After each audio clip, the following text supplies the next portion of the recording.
We're live. All right, let's go. Let's go. Instagram. Let's go.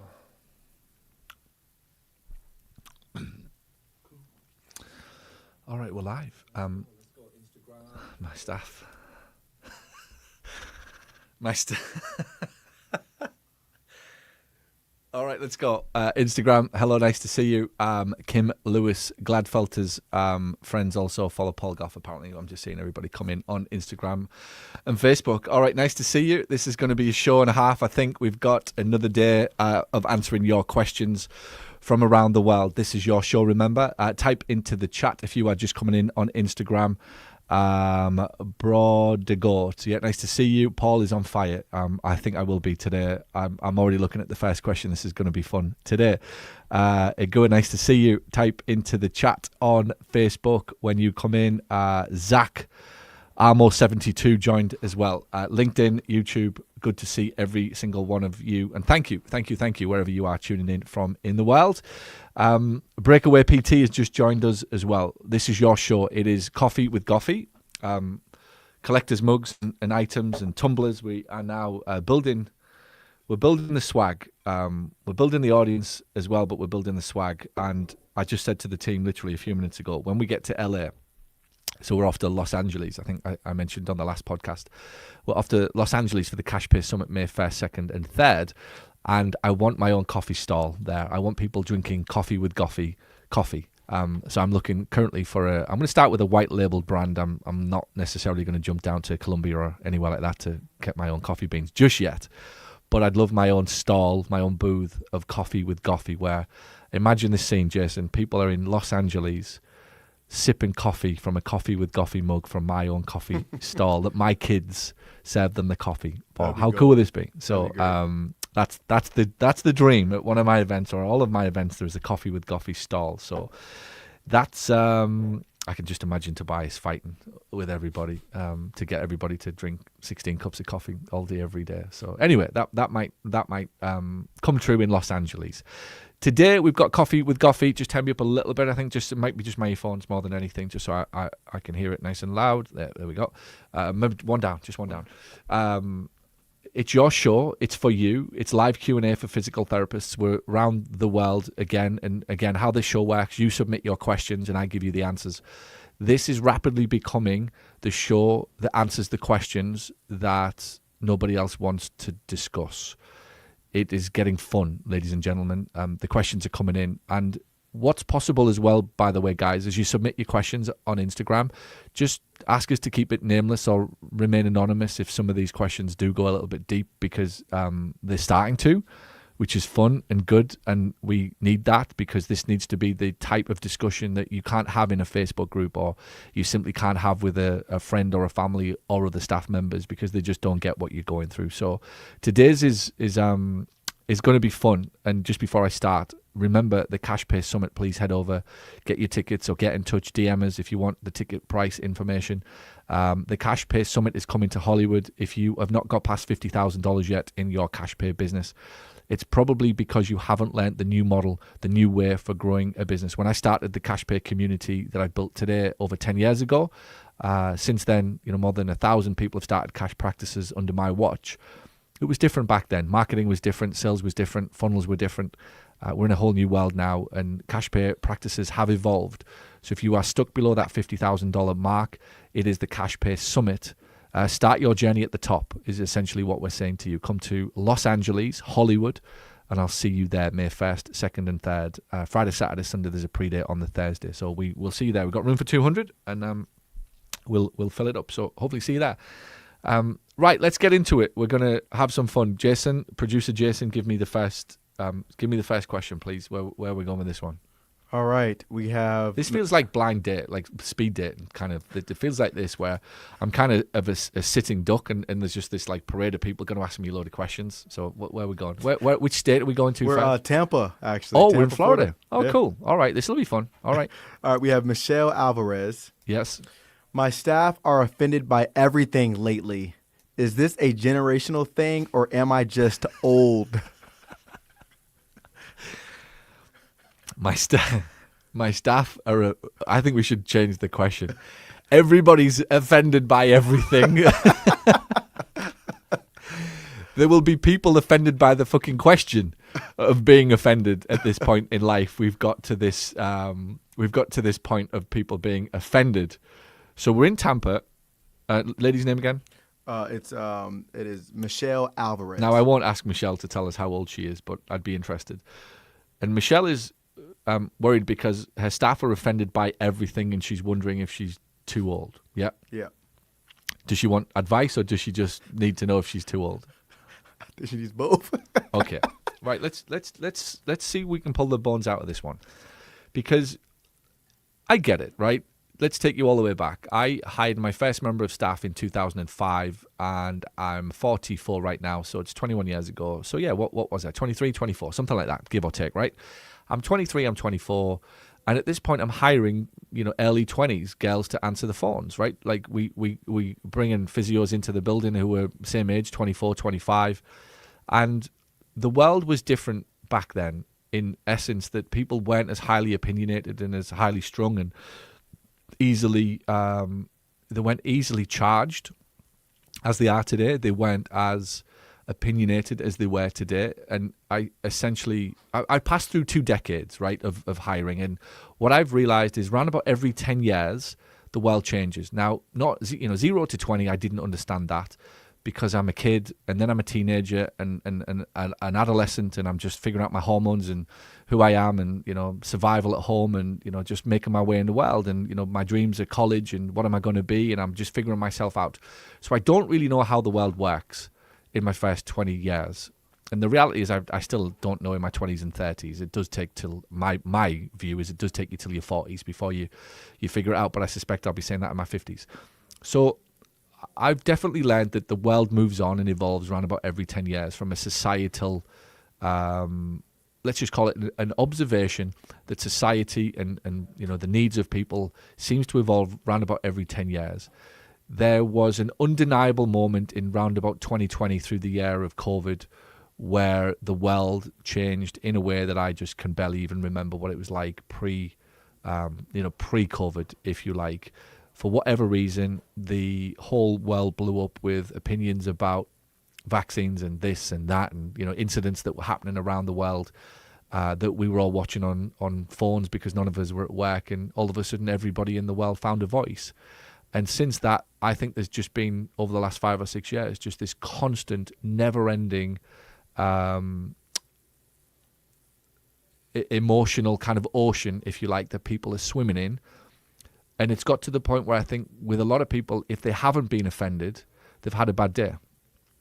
And I think it's got to the point where now in life, basic facts do not exist anymore.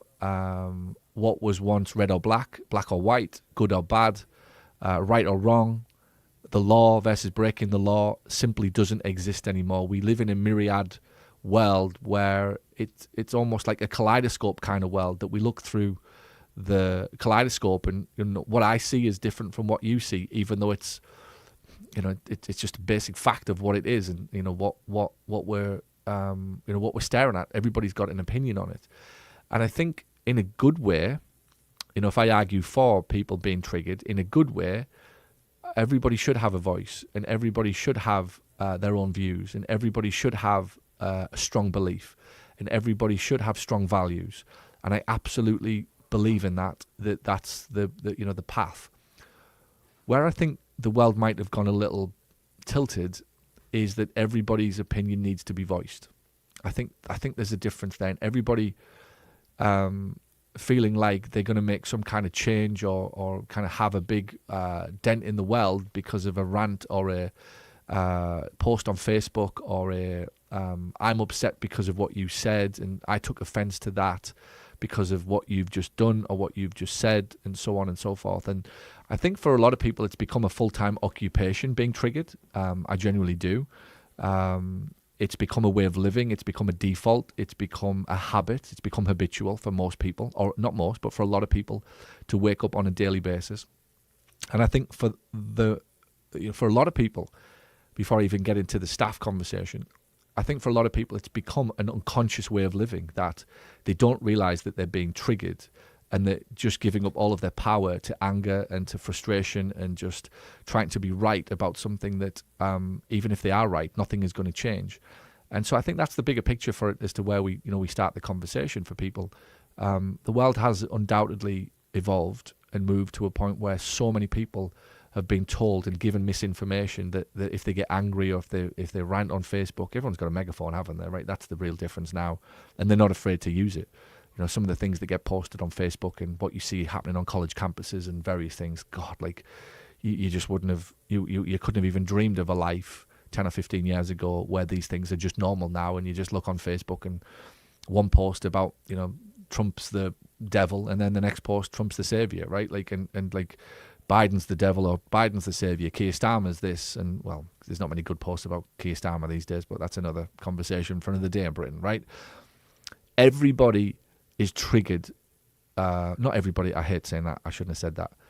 There is now an overarching bias for people that I believe, and this will trigger a few people, you show me somebody who's unsuccessful and living an average life, and I'll show you somebody who lives a trigger-based life. There you go. That makes sense? Yeah, that makes sense. You show me somebody who's unsuccessful and living an average to struggling life emotionally, and I'll show you somebody who is professionally triggered. And what that means is often people give up on their own lives. At some point, they get to a certain point and it's hard and it's a struggle and it didn't work out the way they thought. The marriage isn't perfect. The kids aren't perfect. There's a divorce. There is a long-standing feud with parents. There's debt now in the home. There is a job that never promised or promised something that didn't materialize. And there's just a genuine resentment to the rest of the world moving on. And because every other scroll in the news feed is showing you somebody living a terrific life, it increases that resentment. And that must be somebody else's fault. That cannot be my fault. It is impossible for any human being to accept their own predicament as their own fault. Even if you sat down with somebody and I said, show me your screen time for the last 30 days, and that screen time would probably say, on average, 6 hours a day spent on social media or general news type sites, right? They would still tell me with a straight face that their predicament isn't their fault. They would still tell me with a straight face that their current debt, their current housing situation, their current job or lack of promotion or lack of improvement in quality of life, they would still tell me with a straight face that that isn't their fault. In spite of all of the evidence telling us that that individual chooses to spend time on things that are non-productive at improving their quality of life. It may be that them 6 hours are spent entertaining themselves, which is a different conversation, but it isn't improving the quality of their life. And that is something that I think is even if I sat down and said, if we use those 6 hours differently for a sustained period of time, there's a very fair and reasonable chance over a 12-month period, you would be better off than you are today. They would still say that's not true. And at that point, you're giving up, right? Because they're just facts, right? Again, it's back to basic, fundamental. You take personal responsibility. Personal responsibility is not spending hours and hours and hours on Facebook every day, arriving at work the next day, and still making the same mistakes, still unable to take responsibility, still unable to focus, still unable to provide great service, having no energy because your mind is consumed by what you're seeing on the internet. This is the landscape of the world right now. And back to the triggering happens and is significantly more likely to happen and taking offense, right? And by the way, I'm going to say this bluntly. Every time you are offended, it is your fault. And I don't care whether you're an employee, whether you're a business owner, who you are. Every time you take offense or are offended, you chose to be. And that, again, that is a fact. You chose to look at that situation and interpret it as that. Somebody else looked at it and interpreted another way. Therefore, it isn't the thing. You chose to be offended and you chose to be triggered. And I absolutely believe in that. And the reason I believe in that is for this one reason and one reason only, and it backs up or plays into what I've just been talking about. If you want any chance of a successful life that you're in control of, you must take personal responsibility. If I choose to get triggered or be offended, I've given up my personal power. Everything went to somebody who emotionally charged me, and I let my guard down for that 10 seconds or 60 seconds or an hour or whatever it will be. So I've given up my power. And that's a standard. If I choose to keep giving up my power and I choose to keep giving up my emotions to somebody in a video or a news feed or somebody on Instagram or an influencer or Trump or Keir Starmer or Nigel Farage, people don't like him in Britain. Some people love him. Who's the new one in Liberal? Who would be the new Liberal one? Have they got one? Newsom, whatever, right? Yeah, Newsom. Newsom, if he's going to be the next one, AOC. I mean, like that. All of these people, you could be triggered one way or the other or offended. It's very easy for me to take offense to somebody like AOC because she wants to criticize somebody like me who works his nuts off to provide and build the quality of life that I've built. She directly attacks my way of living all day, every day. She makes somebody like me feel like I'm a fraud, that I'm privileged, that I am lucky somehow, that I was born with a silver spoon, and yada, yada, yada. And in doing so, she makes everybody else believe that there's absolutely nothing that they can do about their current predicament. I'm sure there's 5% of the people that she speaks to genuinely can't do anything. But the other 95%, maybe they just stop watching her live feeds on a night and do something like read a fucking book about business or life or sales or marketing or time management or hiring staff, managing staff, taking on more tasks at work and just becoming a better, well-rounded individual. They could choose to stop watching their live feeds and actually invest their time into that. But of course they're not going to, right? So I could be triggered every time. I mean, I obviously choose not to watch anything like that, but occasionally they do trickle into your world and your ecosystem. And instead of taking offense to it, I giggle. I giggle because I know what she's doing. She's blindly influencing people. She may have some kind of genuine belief that what she's doing is right. And if she does, then good for her. And that's the way that I reframe it. Some people need her, right? And good for her. Some people need Trump and good for them. Some people needed Joe Biden, good for them. Some people need Nigel, good for them. No, it's nothing. It's not going to make my life any better or in any way, shape or form improve the quality of life if I give up my power and I get triggered by these people. But what I'll go back to is you show me easily triggered and easily offended individuals in the office, running businesses, sitting in coffee shops, sitting in bars, restaurants, wherever, on holiday, on planes. You show me an easily triggered individual and I'll show you somebody who is insanely frustrated at what they have not achieved in their own life at this point. Because now it's about somebody else and their fault. And if you say that, it directly violates my view of the world. Now, I'm struggling with my view of the world at this point because it obviously isn't working out for me. And the fact that you've come and attacked my view of the world, well, I'm gonna jump, right? That went straight to the heart. And what used to take me 60 minutes to be triggered now takes me 60 seconds to be triggered. And I think the other thing to understand with this triggering thing and this offense thing, it genuinely comes from a place of my beliefs are this about the world. I've been taught this about the world, and I've been told that the world should be this way. And if you come along and even dare to suggest that there is another option than the view and the worldly view or beliefs that I've got, you potentially make me feel very inferior at that point because you are forcing me to question that another way exists. And I can't do that. My mind isn't developed enough to consider that I may have seen the world through that kaleidoscope when I was 9 or 10. And actually now I'm 30. And in spite of my parents' views, which may not have evolved, by the way, or my grandparents' views, which may not have evolved, and that's really where it all comes from. Somebody's view of the world got passed to me. I held on to it tightly. I found a lane. I found a group that made me feel significant. So I'm staunchly holding on to those views. And the question I always ask, and this is where I'll let it land, I'll always ask you, right? I wouldn't ask you on this podcast, but I would ask a client, how well are those views currently serving you? How well are those views currently serving you? Because if you've latched onto those views 25 years ago, or those beliefs, and your life's pretty shitty right now, I wonder if it's because of those beliefs. And the answer is not always to hold on more firmly to the beliefs. The answer is to start looking at the beliefs and questioning them in your own time, with your own solitude, your own walks, your own wondering, asking, being open to, as to whether or not those beliefs are genuinely serving you well. And I don't care if you're left or if you're right, if you're liberal, if you're Republican, if you're Democrat, if you're conservative in Britain. This answer rings true for every single person listening. You better make sure that if you're staunchly left and that view that you've got of the world and those beliefs which cause all of your actions and all of your thoughts, just make sure that they are serving you really, really well. And it will show up in the quality of your life, the energy in your life, the enthusiasm for life, the openness for life, the calmness that you've got, the circumstances of your life. Because if you are constantly trying to win a battle on Instagram or Facebook, I'm spending hours and hours trying to be right, having been offended. It means I'm not spending hours and hours working out how I improve the quality of my life for the good of myself and my family and future generations of it. So left or right, up or down, round and round, whatever, just make sure that the beliefs that you've got are serving you well.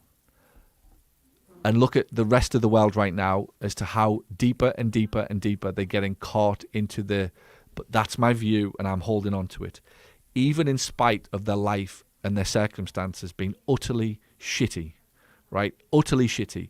And the reason that people have shitty lives is not because of a government. It's not because of, most cases, parents. Now, in some cases, there's some nasty shit goes on out there. I get it, right? There's some real nasty people, and there's some nasty shit, and there's some nasty parents, and there's some real fucking heartbreak and circumstances. But even then, a lot of people have pulled themselves back from it. But what we're talking about for the majority of people is not that, right? We're not. What we're talking about is life having not necessarily worked out perfect after 200 grand at college, or having taken a job, or having got married, or having decided to do a business that didn't work out, or a genuine issue with parents, right, where there's a lack of love, or a fight with siblings that means you're the one who isn't the star of the family, or just isn't accepted in the family. All of these things are real and legit, but they're not usually unrecoverable from. And what nearly always happens is when people get to a point where life's hard, life's tough, it's something hits you, there's a little bit of a kick, this didn't go according to plan, my parents should love me, or my kids should love me, or this should have happened, or I should have got that pay rise, or my business should have worked out. It ends up being the shoulda, woulda story, right? That should have happened, and that would have happened if. And nearly always you find that those are the people that are the most likely to be triggered. So you show me somebody who is triggerable and easily offended, I don't need to look under the hood of their life. I can guarantee you, in their eyes, through their lens, which is important, by the way, but it doesn't mean that lens can't be changed, they are not fulfilled or not happy.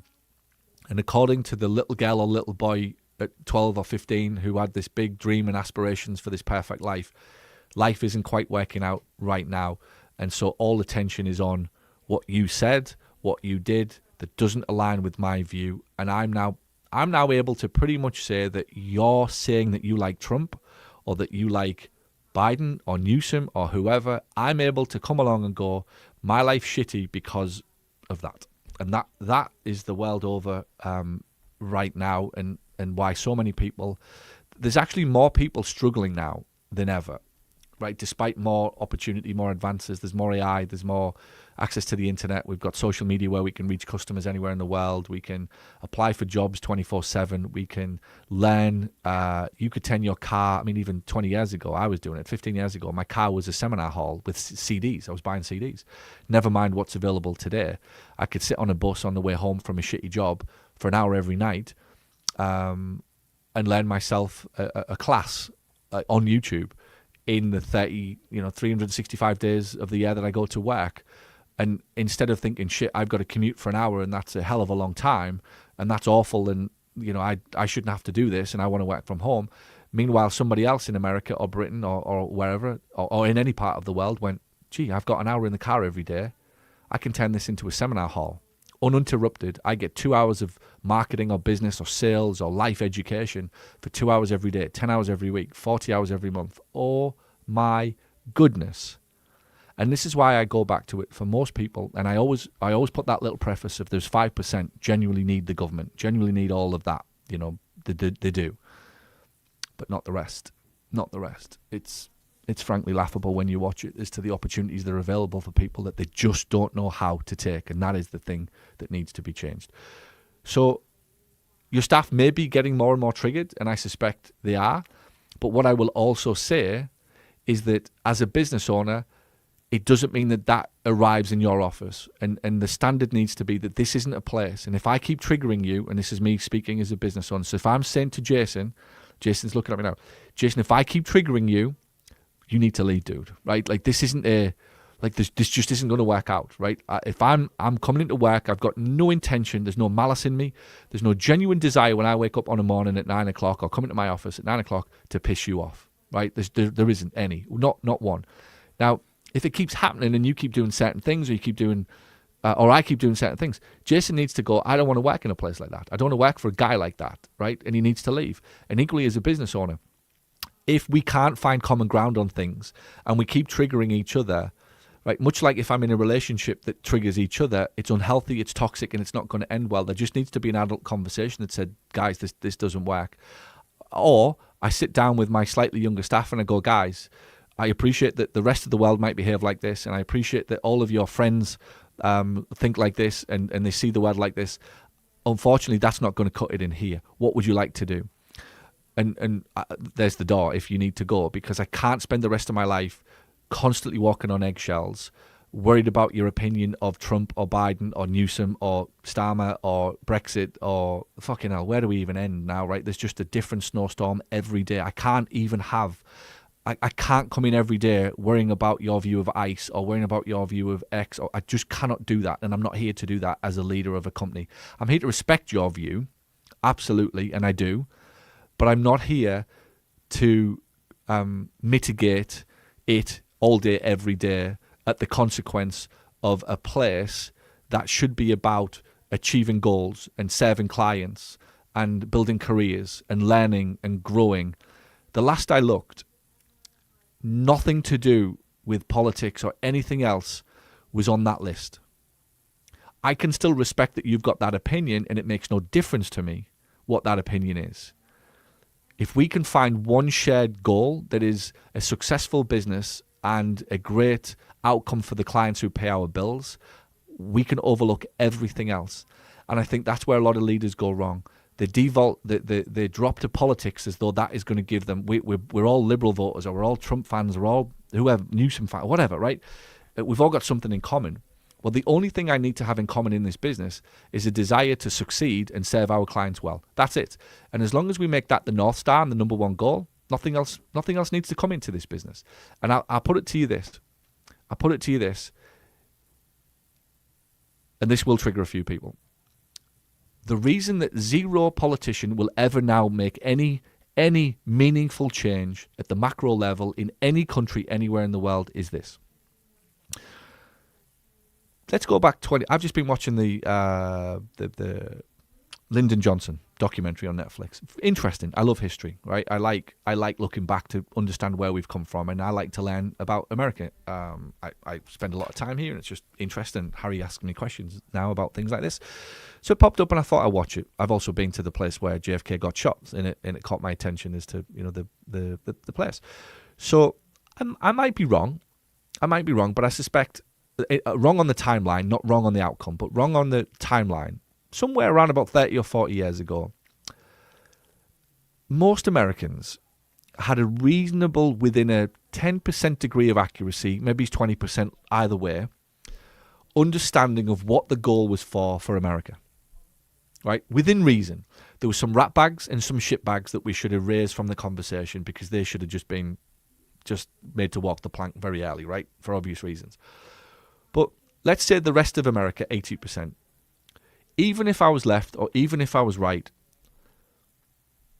I probably had a reasonably aligned goal for America, right? As to what it was about, whether it was the American dream, where it was the land of opportunity, that anybody can be a millionaire, that everybody can make their own way, and everybody should make their own way, and everybody should be given the chance to make their own way, right? I might be wrong, right? But whatever that goal was at that time, I suspect it was reasonably aligned on both sides of Congress. Reasonably. Not exactly. Within a reasonable degree of variance, there was an overarching North Star that both sides of Congress both said, that's what we should be shooting for. Reasonable degree, right? So then all that needed to happen is a conversation around how do we achieve that? So what we may have argued over 30, 40 years ago was the practical steps to achieve that said outcome. And that's what I think most Western countries had 30, 40, maybe longer. Again, excluding the rat bags, 10% either side would never have been happy and were just shit, horrible people that shouldn't have been allowed, right? There's obvious situations. But for the rest, I still might have had a slight disagreement over a few things.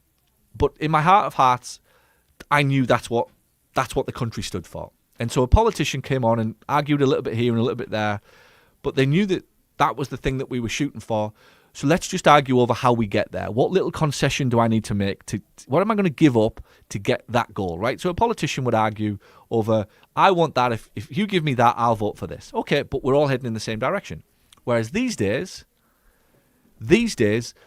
governments do not agree on what the overarching outcome is.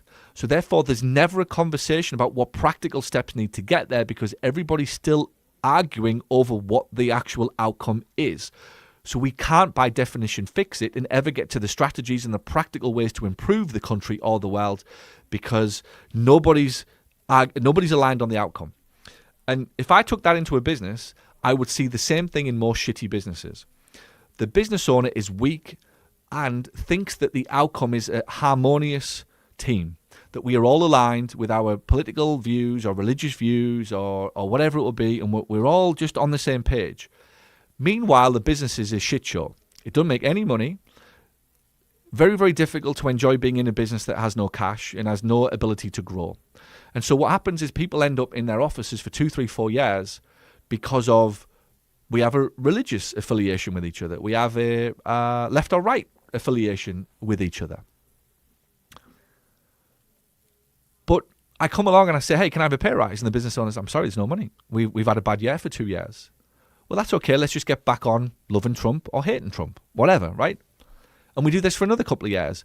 But I've got some really good team members around me, apparently, because we're all aligned with the same things. The problem is we're not aligned with the thing that's going to move the needle on the fucking business. In the same way that the governments are not aligned with the thing that's going to grow the country and serve us all better, the business isn't. So the business owner needs to align the staff to one thing and one thing only. If you want to work here, dude, I respect this and I respect that. And you can be whatever. And I don't give a shit what affiliation you have with who, right? As long as it's not fucking some evil thing, right? And that's a different conversation. But what we must get absolute alignment on is that the goal of this company is for it to be successful. And by successful, that we acquire more customers, we keep those customers for longer, and we do that by making our customers happy. If anybody isn't aligned with that outcome, you need to leave the building today. That's it. No more squabbling over Trump or Biden or Newsom. No more squabbling over ICE or no ICE. No more squabbling over this or that. Not today, not on my watch. Period. Game over. Does not happen. Go take your conversations. Do whatever you want. Within reason, because you're going to have to respect that if you post on Facebook or you make outlandish comments on social media, that our clients will see it and you will bring our clients into our business into disrepute. And I, as a leader, have to manage that. You might not like what I do, but I have to manage that. You can say what you want, but you can't say it without consequence. That's a fact, and that should be taught to kids very early who've got access to social media. You say whatever you fucking want, Harry. But don't think that isn't going to come without a consequence if you do, right? That has to be true because that's, again, a universal. We move away from those basic foundational principles in this world. We don't have anything left. We have what we've got today. This, people being triggered from everywhere they look. So the solution to this business's problem is a very strong leader who realigns the team around one goal called the customer. And the needs and the pains and the aims of the customer that they obsess over on a daily basis of solving and meeting and exceeding.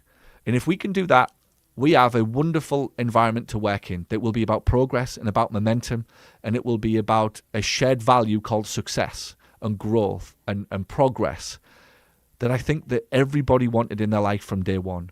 What we've allowed to happen is all of the shit that's going on around us and around the world and all of the beliefs from these unfucking successful people that are triggered, who, by the way, you show me somebody who's triggered permanently, I'll tell you what it is, shit marriage. I know you've got a shit marriage, period. I know you've got crappy relationships with your kids. It's relationships with people by demands and what would be the word? Agreements. And you must do this or I won't love you. Right? It's all of this shit going on in their lives and their homes. This is the people who are easily triggered. Shitty relationships, shitty progress, agreements and marriages of conformity. You must do this in order for me to love you, right? It's just obvious the world over what's going on.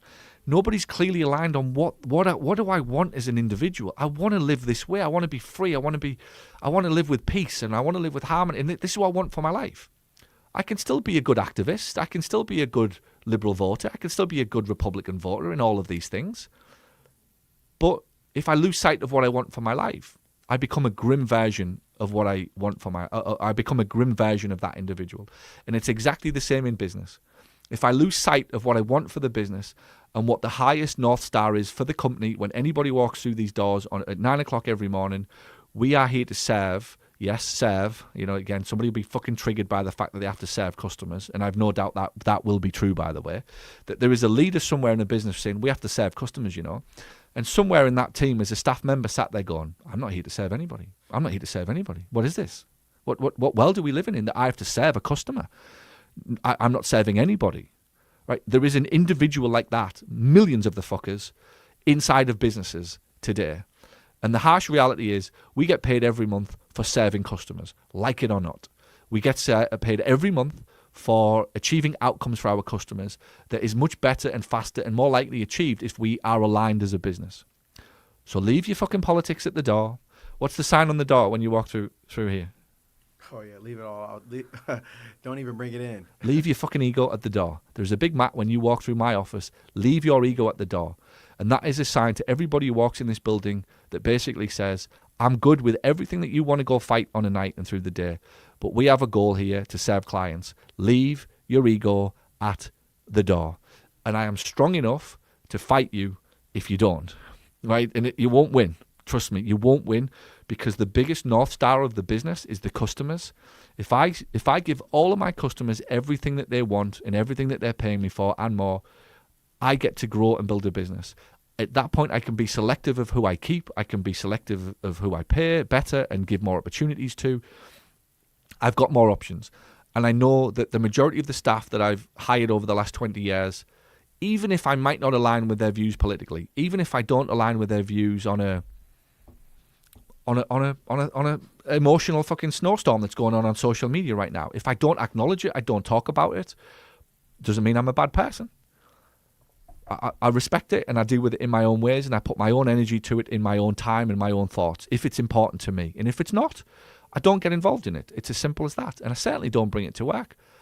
The goal of the company, the North Star, success for our clients. And I'm going to say to this lady in Tampa that that's what's missing in this company. If she's got people who are easily triggered, she needs to do her job as a leader and walk in every day and remind them that all of those things that are important, whether you're good for it or bad for it, it's important to you. Liberal, it's important to you. Republican, it's important to you. And it is, and I'll acknowledge that. But when we walk through this door at 9 o'clock, we are paid in good faith by our customers whose mortgages are on the line, whose pains are getting bigger by the day to solve them. And if you want to violate that basic rule of life, that's what a business is for, I'm out of words for you. I actually feel sorry for you that's how you are. You've been raised to think that this is how you live. And I know you'll spend the next 20, 30, 40, 50 years of your life finding more reasons to be triggered. And when you haven't been triggered, just before bed, you will put Facebook or Instagram on to look for a reason to be triggered. And that is the spiral, the death spiral of millions and millions of people right now. But it cannot and does not come into our offices. And I don't care where you are, what state you're in. There's no excuse for it, period. There you go. That was good. Thank you. Did I trigger you? All right. Anybody offended in my office? They're all listening. I just see the door. The door quiet here. The door's just gone. The others. Where is everybody gone? Oh, they all just quit, Paul. They heard you talking about being triggered, and they were triggered about you being talking about why they shouldn't be triggered. So everybody's off. Yeah. Have we got some comments in the chat? Can you see what's going on? We got a chat. There? I seen one. Hello, Liv. I need to say, by the way, I have a super fan. She's called Liv Jiggins. Liv, how you doing, Liv? Can we give Liv a big shout out? What's her, Liv. Where you from, Liv? What's her handle? She'll be coming out to see you soon. Okay, good. She's my number one super fan. She's from Hartlepool, England. Liv Jiggins. I think we should send it. Liv, we should send you some coffee with Goughy mugs. In fact, when your grandma and granddad come over, I'll send you some back in a few weeks. What else we got? What did somebody type? We had a question from Chip Mitchell. Yep. He asked, do you have marketing plans for performance enhancement coaches? No. Absolutely not. Nope. Nope. Well, Chip, that's what that is. Tune in tomorrow, Chip, for more great content like this. Okay. Man, Chip, I've just seen it. I can see it coming. Chip's offended. He's offended. Oh, man. I think people will be offended at the fact that we laugh, right? This is what makes me laugh. I think the world has got so fucking bad that people take offense to people actually having a good time. It's like, does that guy not take it seriously? Does he not know what's going on around the world? Does he not see what's going on Instagram and all? I don't actually. I don't. I respect it. And I have an appropriate allocation in my mind for world affairs. And the acknowledgement and the importance of wars and the acknowledgement of causes that are just and various things. Absolutely 1 billion %. I think the difference is that they just don't live rent-free 24/7 all day, every fucking day, to my detriment and to the kids' detriment and to Natalie's detriment and to my chance of a nice, successful life. And by the way, ever being able to help anybody at a meaningful level. That's why I refuse to take part in it. All right. Am I still a good human being, citizen? Yeah. We got New York on the clock. Oh my God, here we go. Follow up with that one from New York. Here we go. Buffalo. You might as well have just said we're going to Minnesota. That would have just fucking knocked me right down. Come on. We got Kyle Brennan here. Kyle. He says, my senior therapist said this feels corporate and soulless. It stung. Am I becoming what I used to hate? Right, let's go. So I'm in New York. Yes. Yes. Buffalo. I'm in Buffalo. Cold. Jim Kelly territory. Yeah. What else? And he says, Kyle Brennan, Yep. a staff member told, or my senior therapist said, this feels corporate and soulless. It stung. Right. So he's getting some complaints and pushback from a staff member because the business has got no life. Yeah. Right. And what does he say at the end? Am I becoming what I used to hate? Yes, probably. Yes, because of the shit we've just been speaking about, Kyle. Life grinds you down, right? What's the phrase I use all of the time? It's a British phrase. Don't let the bastards grind you down. This world will do a number on you if you're not careful. If you aren't taking care of yourself. And this is why all of the bullshit that you see around the world with everybody going, I'm fighting this cause, I'm fighting that cause. The number one cause that you fight is your own, to start with. Because you end up in such a predicament with a lack of energy, a lack of knowledge, a lack of genuine insight that you actually can't help anybody. Yeah, you're there and, you know, the boards and all of that stuff, and good for you. But you run out of energy in the end, right? You run out of genuine, how do I help this cause at a real meaningful change level where I can even affect 2 or 3, 4 people at a genuine level. It's inside of a business. When you've given yourself up, so many pieces of you have been given away, right? You've cut this bit off and you've cut that bit off, and I've give you my soul, and I give you my heart, and I give you my mind, and I give you my thoughts, and I give you my fucking right leg, and I give you my left leg, and I give you my... I'm 40 now, and I've given you every piece of me, right? I've got nothing left, so I've got no more fights left in me. I physically can't fight with you because every valuable piece of me I've given to somebody. Why have I done that? Because that's what my parents told me to do. If I was going to be a good little boy and girl and be respected, I had to give a piece of myself to everybody. They don't say those words, but like, you go and get involved in that, Paul, and you go and join that fight, Paul, and you make sure you look after that and do this, Paul. And I'm like, fucking hell. Jesus, let me live my own life, right? Now, and if I can live my own life, I've got a reasonable chance of figuring my own shit out, my own false beliefs and my own insecurities, my own self-doubt and my own energy and, you know, what I need. And oh shit, from that, maybe I can actually get on and I might be able to raise a pretty happy family here with a little bit of energy around them and some good dialogue between us and good conversations and good understanding and fun and joy and genuine, supportive, collaborative kind of environment around me in my home, which is important. And that sets the scene for my kids going out looking for that and demanding that from their own lives and not accepting some shit tip of a fucking marriage further down the line. and somebody in their lives who treats them like a piece of shit and wants them to give every piece of themselves away for some fucking cause that doesn't mean anything to them, but they just weren't strong enough to stop it. So I live like this for 1 year, 2 year, 3 year, 4 years. I'm like, God, man, I've got no energy left. Business owners giving themselves up for everybody inside of that business. You can have this and you can have that, and you come to work when you want and you start when you want. Yeah, you can work from home. Fucking physios asking to work from home. How the fuck? You work, we don't even do fucking online appointments. These people are asking to work from home. No, come to the fucking office. We need to build a business. So this is another classic case of a business owner who lacks energy. You lose your soul, you lose everything. And the fastest way to lose your soul is to try and give it to everybody else. And to give a piece to you, and a piece to you, and a piece. It's fucking no. It's my soul. I need to figure out who I am first. And I need to fight my own shit. I've got my own parents' issue to fix. I've got my own issues in life to sort. I've got my own insecurities. I've got so much shit that I need to figure out myself. As I age, hopefully I'm getting stronger, I'm getting better, I'm getting more energy. Now I'm in a genuine position to help people. You want some advice? It's up to you. Here's what I did. This is how I fixed it. Because that's the advice that most people need. How did you fix your own shit, Paul? They don't need advice on how to make money. Fucking anybody in the world will teach you how to make money. Fucking YouTube and Grant Cardone and what the fuck? Like anybody. That's not what we're on about. The reason that most people can't do any of these things is because they still haven't figured out their own shit. How do I feel about myself? Today, do I feel good? Do I feel valued? Do I feel worthy about myself? Not what does everybody else think? Have I done well for my mum? Does my dad think? What does my fucking grandparents think? What does this person in the office think? What does everybody think in Starbucks when I pull up and I haven't got the perfect outfit on? What does everybody think when I'm not quite the perfect version of myself when I walk in a restaurant on a fucking 8 o'clock on it? Who gives a fuck is the answer. That is the number one reason why business owners lack energy and soul, because they've given a piece of themselves to everybody and they should have kept it for themselves in a good way, right? Good way. Because then once you keep it and you develop your own strength, you're in a much better position to help other people. I have absolutely no doubt that this business will be soulless and lifeless and corporate. The girl on the front desk won't use front names. There'll be a glass fucking window that gets opened and closed and some clipboard gets handed out to the patient who gets told to sit down in the corner and fill the forms out on their own. The business owner thinks he's got this fucking great vibe and this great energy. Why does he think that?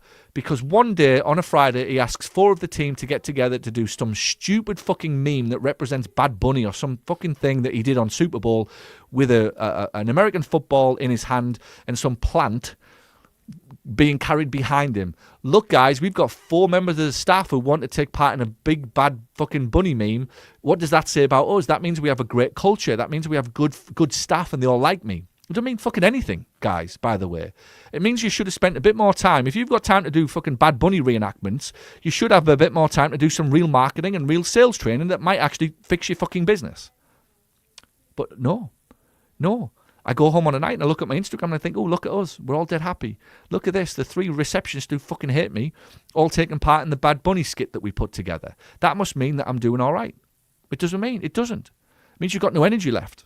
You've got no soul left. You've got nothing for what you thought was going to be a business because you haven't been courageous enough to say, this is who I am. This is what I want. And most importantly in life, and are you ready for the magic? This is who I will tolerate in my life. Not what. It took me a hell of a long time to realise that the what wasn't the problem. It was the fucking who. The who brings the what. Have you not noticed this? The what you'll tolerate is not the problem. The who brings the what to you, right? What you'll tolerate is whatever. Who you'll tolerate is the fucking problem. And that's what is most people's issues. You show me a shitty business with no energy that's corporate and lifeless and no soul, and I'll show you a business owner who's run out of energy and just given up on themselves and has just accepted shit and struggle and trauma and me and but my state is different. Oh, Paul, you don't realise what it's like building a business in fucking Florida. Oh, well, I do actually. Oh, but Paul, England is different, is it? All right, okay. Paul, you don't realise what it's like in a small town. I do. I was raised in one. Oh, Paul, you don't realise what it's like in a big city. It's different. Oh, fuck off, right? Number one, even if you're right, why do you want to believe all of these stupid excuses that you keep telling yourself? Because this is now what we're getting to the heart of with business owners and why they are perpetually in this type of conversation. I've become a corporate business, but I've only got 8 staff, but we're all working to fucking rules, self-inflicted rules all day, every day that stop us from genuinely having fun and bringing energy and being aligned and growing the business together for and on behalf of the customers. I will trigger somebody right now. Fucking some businesses now won't even be able to agree on who their customer is because of the fucking agenda that's out there. It's not, I can't even say that my client is a 55-year-old lady with back pain without some people in my organization saying that's offensive. That's how fucking bad it's got in the PT profession. By the way, not just in ours. This is the fight that you're dealing with. You come off a marketing conference with a proven, absolute, non-negotiable way of finding clients that says you must pick an audience. Pick a guy, pick a girl, pick whoever. 55, well, we can't do this. It offends all of these other people. Okay. Well, we can't run the business, so you're all out of a job. Because, much like we need a premises to serve them, or we need a bed for them to sit on, we need to pick a client. And I've got to get razor sharp on who that client is, and my goal isn't to offend all of these other 7 people. My goal is to attract this guy or this girl to my office because that's who I've built this business for. The other 7, if they happen to call, by the way, I will help them find somebody if we're not the right provider. So it doesn't mean I'm a bad boss. It doesn't mean I'm a bastard or an asshole or any other ways or naive or ignorant. It means I'm absolutely certain that the needs of a business requires this. That's it. You read into that whatever you fucking want, Mr. and Mrs. fucking Perfect Life clients, staff members. You go and read into that whatever you want, but it means nothing except that is what I need to do to run and grow a successful, profitable business, by the way, that pays you 100 fucking grand every year, Mr. PT, Mr. Rockstar PT, to have a fucking job, for you to go home to and fight your fight. I have to fight my fights, and this is the one I need to win. That's what's missing everywhere we look. Everywhere we look. It's a fucking democracy all over the fucking internet. And it's hard in healthcare. It's hard in all businesses. But it's hard in healthcare because there's such but I don't want to offend anybody. And you've got all these fucking goody two-shoes on Instagram and Facebook telling us all what to think. And if you don't get involved in this cause, you means you're this person. And if you don't support this, you're this. Fuck you. All of you. Fuck you. Right? Don't tell me how to think in that respect. Not on Instagram and Facebook. You haven't earned the right to do that. If you want to, go write your books. I'd love to know how many of these fuckers on Instagram who post every single night trying to tell people what to think would ever have the discipline to sit down and go, do you know what? I'm going to put all of my thoughts into a real, genuine medium that might actually influence people at a good level. A book or a podcast or some kind of thing that is genuine and from the heart and well thought out and has got some good, reasonable thought process behind it, rather than I've finished my dinner, the fucking NBA's finished, or the fucking Netflix series I've been watching has ended, I'll log on to Facebook and I'll post something to piss people off and tell them all how they should be living. Because it appears to me that's how most of the fuckers live. And that's in healthcare, by the way. I see them. It's hilarious. If I don't go on to be triggered, I go on for a laugh. And it's the same fucking names every night that are triggering people in healthcare, telling us, don't come in the country and don't do this and don't do the other and tell your friends worldwide this. Fuck you. Get out, right? You're making people who are running businesses petrified to ever have a voice that disagrees with yours. Maybe is that what this podcast has become? And I don't care whether it's left or right, up or down, red or black, whatever you want to do. But you show me somebody whose absence of that courage of what I want for my life, you end up with the triggering everywhere, and you end up with a soulless corporate office. And guess what you end up with at home? A soulless corporate home. And guess what you end up with at home and in your friends' circle? People who like to be triggered all day, every day. I've been saying it for a decade while I've been building this business. How you do anything is how you do everything. You get triggered at home, you triggered at work. You allow triggering at home, you'll allow triggering at work, and so on and so forth. That's how it works. So stop being one person in your home and pretending to be somebody else in your office. Live who you are. It's the greatest gift that you've been given, is for you to be who you are. And be unashamed for it. And remember the big one from this little segment. I'll have to go after this, so I've got a call at 1. The big one for me, it's not what you tolerate in this life, it's who you will tolerate is the biggest problem for most people. That could be family, by the way. That could be staff. That could be old school friends. That could be people on Facebook that you keep getting influenced by that you shouldn't be, because there's no meaningful improvement in the quality of your life. And the quality of your life isn't improved by a new car or a new house or a new fucking pool or whatever it'll be. Those are byproducts of success. The meaningful improvement in your life comes from, how do I feel about myself? That's it. And if I improve that on a daily basis, not in an egotistic, grim way, and not by buying a watch or a flex of a new car and all of that shit, by genuinely looking inside of myself and going, do I feel good about myself today? Who I am, what I'm learning, who I'm becoming along the journey, the recovery I've made from the mistakes I've had in the past, not using them to hit yourself over the head with a stick every night, saying I've made some mistakes, I've fucked up a few times, but I'm genuinely trying to improve and become somebody better that I can be proud of. Everybody else, go fuck yourself, is the mantra. But with that, I actually get to a point where I can start to genuinely understand people better. If I don't fix my insecurities, I'm going to be triggered by theirs. And there's the roulette that we all live on. All people are living on all day, every day. So there we go. Happy with that? Happy with it. Triggered? Oh, I'll try hard. I'll try harder tomorrow. If you don't go live tomorrow, just know.